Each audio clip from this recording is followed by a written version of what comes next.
ubwo bushikiranganji bw'amagara y'abantu no kurwanya ikiza ronyangarasida baramenyesheje ku mugaragaro ko ikiza giturutse ku bihera vy'inkende cateye igihugu cacu. Ibiharuro bitangwa n'intara y'ubuvuzi mu gisagara ca Bujumbura uno munsi kitwereka yuko hamaze gufatwa abantu amajana 200. Iyo ni statistique ya 31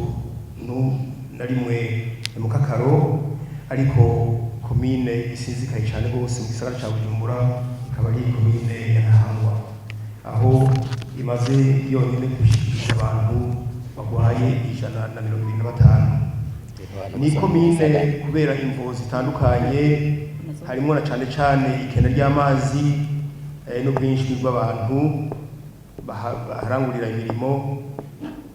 Rero iyo komine irabangamiwe n'ico kiza, na nico gituma navuze ko ariyo ifata iya mbere.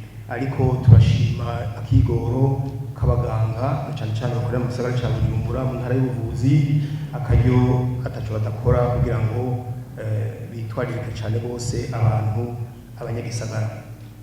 Ariko nobamenyesha ko dufise umwizero na cane ko ata muntu aritana Imana.